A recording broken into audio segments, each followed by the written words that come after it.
पाकिस्तान का ये जो केयरटेकर प्राइम मिनिस्टर ये सिर्फ घूमता फिरता रहता है। हिस्ट्री में किसी ने इतने ट्रिप नहीं किए फॉरेन ट्रिप जितने इसने किए। इसने कोई मुल्क नहीं छोड़ा। अमेरिका से लेके चाइना, ताजिकिस्तान, उज़्बेकिस्तान, इमारात तो ये तीसरी बार गया है, कुवैत, सऊदी अरब, मतलब घूम फिर रहा है बस। हालांकि इसका ये काम है ही नहीं। खैर, इसने पकड़ना शुरू किया, अपनी टीम को दौड़ाया कि यार भीख मांगने के लिए लोग पकड़ो। तो सबसे पहले इसको मिल गया डच डेलीगेशन हॉलैंड का। उनको लेकर के जी हमारे मुल्क में पैसे लगाएं, हमें पैसों की सख्त ज़रूरत है ये वो। उन्होंने कहा भाई साहब अब हमारा नया प्राइम मिनिस्टर आ रहा है, वो खाली एक ही इन्वेस्टमेंट करेगा आपके पाकिस्तान में, वो आपके पाकिस्तानी मुसलमान हैं ना जो वहाँ रहते हैं, वो उनको वापस भेज देगा। इस तरह जो मिल गया उज़्बेकिस्तान के प्राइम मिनिस्टर से मिले, फ़ौरन मिल के शुरू हो गए कि यार हमारे तो हालात ये हैं, बताओ कहाँ से पैसे लाएं, चलो कुछ नहीं तो तुम हमें LNG दे दो। इस तरह लगे रहे। एक भारत ब्रांड है, वो कह रहे हैं कि हम ब्रांड है, हम पॉलिटिकल, इकोनॉमिक, सोशल जो है वो एक आइडिया देंगे दुनिया को। जरा कमेंट कर दें ये India as a brand and ये जो दुख होता है कि एक ही टाइम पर सफर शुरू किया, आज नरेंद्र मोदी को दुनिया के टॉप रैंकिंग पर रखा जा रहा है और दूसरी तरफ हमसे कोई मुंह लगाता ही नहीं, हमसे कोई बात नहीं करना चाहता, तो दुख होता कहीं ना कहीं। इसकी वजह क्या है? यहाँ से उनका टाइम बहुत अच्छा चल रहा है, लेकिन ये अच्छा टाइम लाने में उन्होंने बहुत ज्यादा मेहनत भी की है। उन्होंने अपने जो अदवार हैं, अपने इक़्तिदार के दौरान डेकेड्स में जो काम किया है और अपने मुल्क को वो जहां पर लेकर आ गए हैं, अनडाउटेडली उसकी पूरी दुनिया तारीफ कर रही है कि देखो मोदी ने क्या कर दिखाया है। इंडिया इनका बहुत ही अच्छा टाइम है। अगर ये कहा जाए कि कमाल का जबरदस्त टाइम है इस वक्त मोदी साहब का, तो वो गलत नहीं होगा। अच्छा, ये टाइम गाली बात है, ये दुख की बात है। मैं आपको बता रहा हूँ कि अब ये देख ले कि हमारा जो पासपोर्ट है उसकी वैल्यू नहीं है दुनिया में। कहीं भी चल जाए, आप सऊदी दुबई में देख ले, उन्होंने बैन कर दिया पकड़ के। साहब मैं काफी हद तक जो है वो डॉक्टर जयशंकर की बातों से एग्री करूंगा। उसकी वजह ये है, आप देखें जरा, मैं आज अमेरिका में बैठ के बताता हूँ बात की। आज कि वॉशिंगटन DC जो कि इस वक्त दुनिया का अभी तक जो है जिस तरह का भी है कमजोर है, लेकिन दुनिया का कैपिटल समझा जाता है। यहां पे भारत क्या है आपसे मैं पूछना चाहूंगा इस वक्त। अगर भारत की मिसाल दी जाए, भारत के खाने, डिशेस, हर दूसरे शहर के अंदर, हर दूसरी सड़क के ऊपर एक इंडियन रेस्टोरेंट है। आप नेटफ्लिक्स पे देख लें कि बॉलीवुड की कितनी मूवीज चल रही हैं जो इंग्लिश में डब हो चुकी।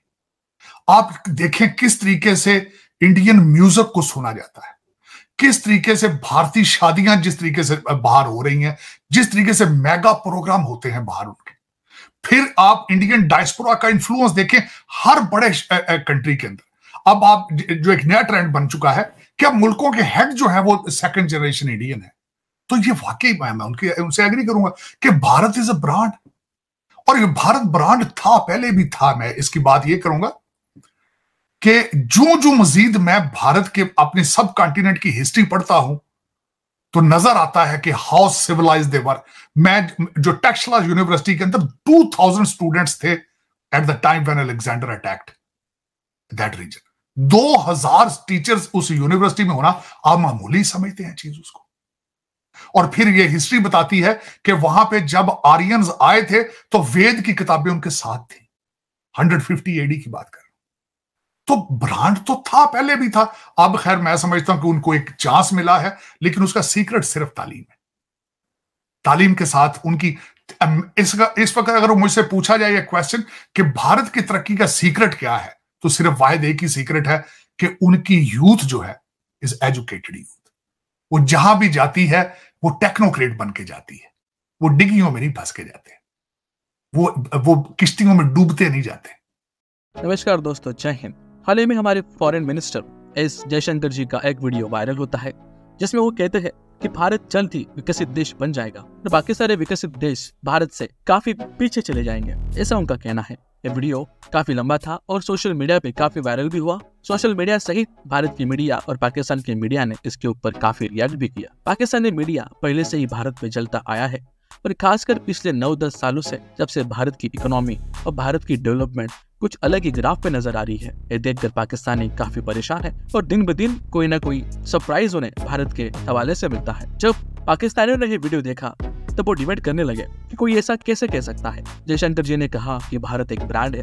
बिल्कुल, अमेरिका, ऑस्ट्रेलिया रशिया, यूएई, इन जैसे बड़े बड़े देश जो इकोनॉमी में या फिर हम कहें बिजनेस में या फिर वर्ल्ड मैप पर काफी अच्छा प्रेजेंस रखते हैं, ये भारत को काफी अच्छा दोस्त मानते हैं और भारत से दोस्ती करना चाहते हैं, मोदी जी से कोलैबोरेशन करना चाहते हैं। हर कोई देश मोदी जी को अपने देश में वेलकम करना चाहते हैं। इंडियन डायस्पोरा दुनिया के हर कोने में है और वहाँ पे काफी अच्छे तरीके से डेवलपमेंट करते हुए, खुद का डेवलपमेंट तो होता ही है पर उस देश में, उस देश की जीडीपी में अच्छा कंट्रीब्यूट भी करता है। और जब जयशंकर जी ने कहा कि भारत एक विकसित देशों को काफी पीछे छोड़कर आगे चला जाएगा, इस बात में कोई शक नहीं है। भारत जिस तरह से अपनी डेवलपमेंट करते हुए जीडीपी को बूस्ट कर रहा है, ये देखकर तो ये प्रतीत होता है कि जल्दी भारत विकसित देश बनकर बाकी सारे विकसित देशों को पीछे छोड़ दे।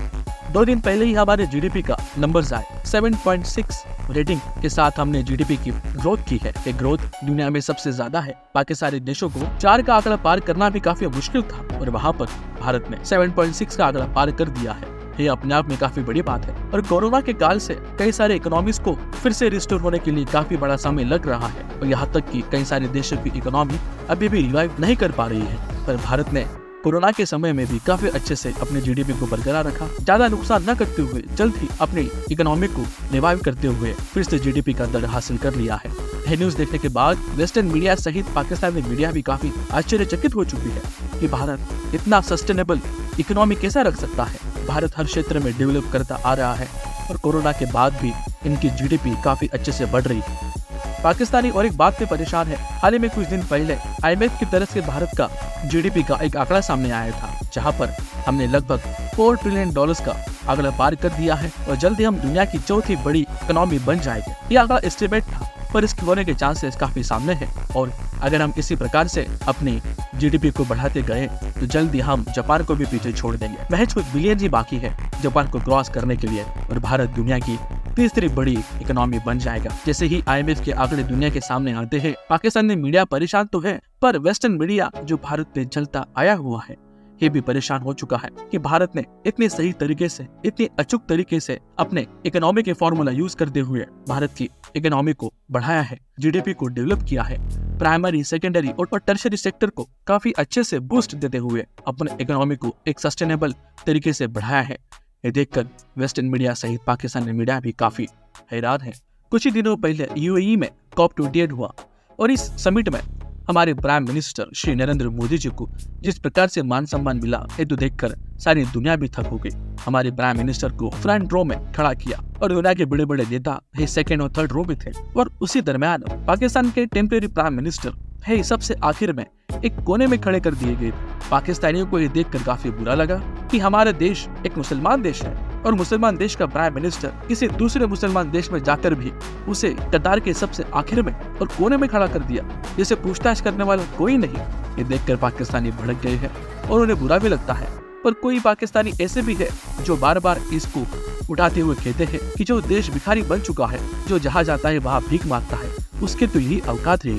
इस देश में भी एक केयरटेकर प्राइम मिनिस्टर जाते हैं, वो फिर से कर्जा मांगते हैं। पाकिस्तान अपना कर्जा पूरा करने के लिए और कर्जे मांगता है। पाकिस्तानी नागरिकों के सर पर लाखों का कर्जा है। वहाँ का मिडिल क्लास और लोअर क्लास तो इतने बुरे हालात में है कि उनको दिहाड़ी इतनी कम मिलती है और खर्चे इतने ज्यादा। पाकिस्तानी बार बार उनकी सरकारों को और आर्मी के अफसरों को कोसते हैं कि अगर वो भारत के साथ अच्छे संबंध रखते तो पाकिस्तान में इतनी गरीबी नहीं होती, पाकिस्तान में इतनी महंगाई नहीं होती, पाकिस्तान में अभी भी प्याज, आलू, टमाटर और बेसिक खाने की चीजें इतने सस्ती हो जाती जिसका हिसाब न होता। आज पाकिस्तानी लगभग 3 से 4 गुना दामों पर ये सब्जियां या फिर आटा खरीद रहे हैं।